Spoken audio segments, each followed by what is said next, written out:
Magriripat tayo sa ng mga bougainvillea. At dito na kami sa sa bago naming pwesto. Yung marami ako mga bougainvillea na hindi pa nariripat sa mga ganito.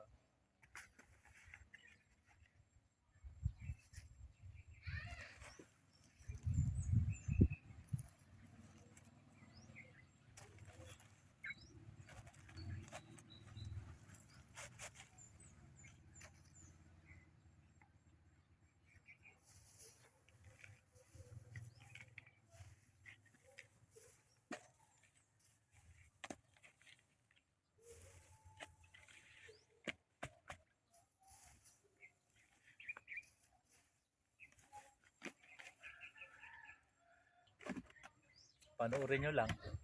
Ganyan lang kadali oh.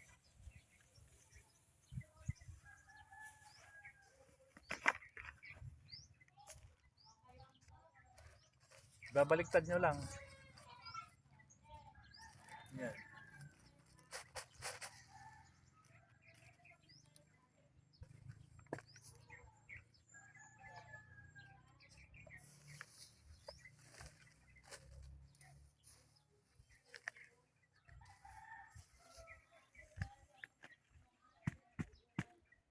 Pwede nang tanggal natin yung mga dulo. Ganyan.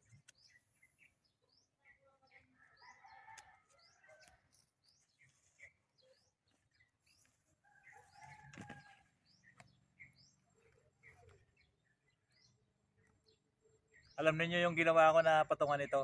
Papakita ko sa inyo. Kasi pag ganito karami, marami kasi itong mga bougainvillea ko na pangripat na ganito, yung mga nakatimbapat. Tingnan natin kung ano. Sige kayo.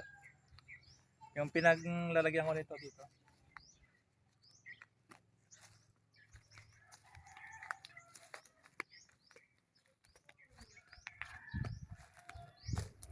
Ayan na, halos mga panay bougainvillea. Ayun yung mga nire-repat ko. Saka marami pa doon yung pang-repat ko sa timba. Ito kasi, kaya nagkaganito, masyadong tumaas. Wala kasi akong patungan. Yung umuugat sila. Kaya yung mga mundurin ko sa kasupian dyan na medyo lumaki. Diba? Pero ngayon nilagyan ko ng ganito.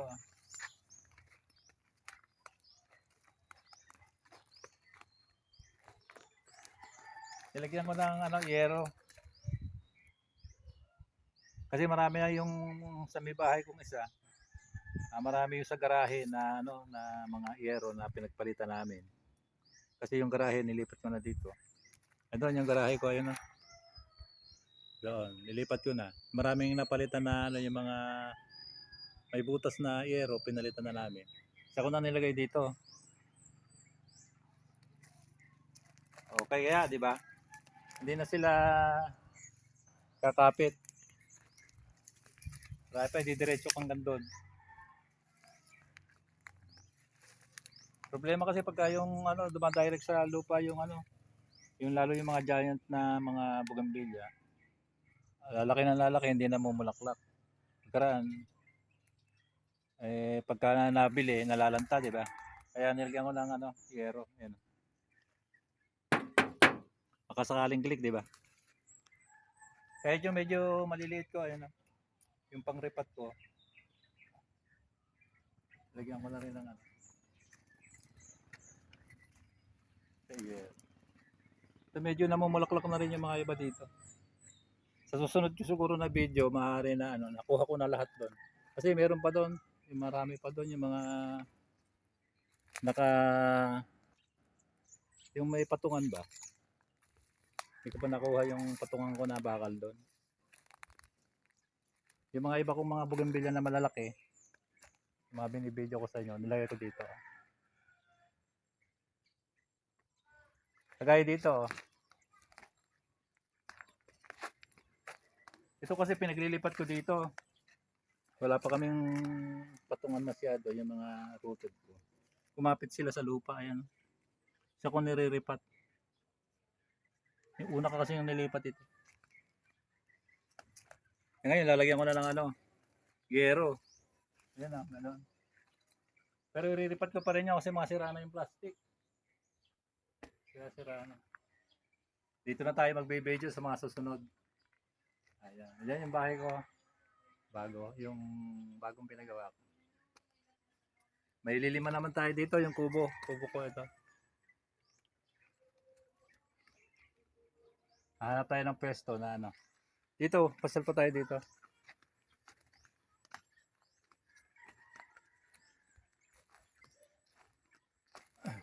Pasal kayo dito sa bagong garden ko. Marami pa akong mga bougainvillea dito. Ayun, oh, mga walang patungan. Oh. Pero pwede na ito i-grab. Dito. Pakita nyo. Marami pa tayo dito. Mga bougainvillea. Andito pa yung iba. Yung pwede natin i-grab. Oh. Yung mga RS natin. Dito basta tayo sa likod.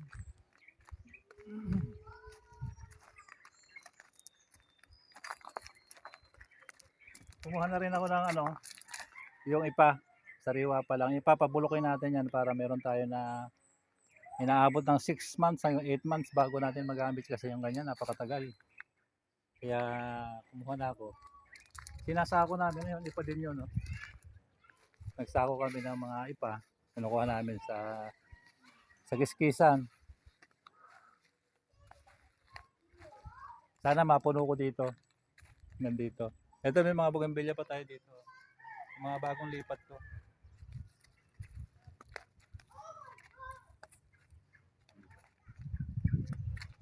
Mga bagong lipat kaya nagaganito. Ito ang ganda. Doon, oh, Black Maria. Ang mulakaklak nga. Sal pa tayo dito.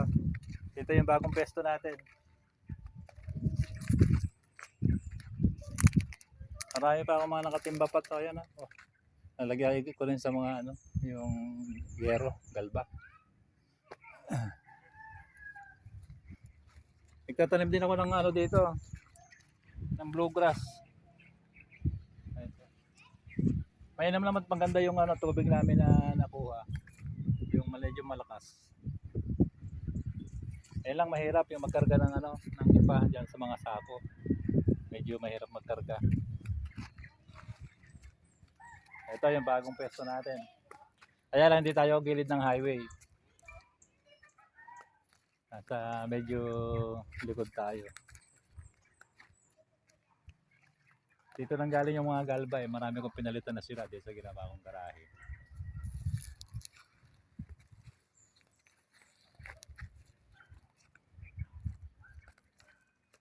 Diba? Medyo okay naman na yung ano, pwesto natin ngayon. Kasi doon sa dati nagre-rent ako doon. Eh dito sa atin na ito. Sarili na natin ito. Kaya hindi na tayo magre-rent. Ganito na lang. Bye-bye sa inyo.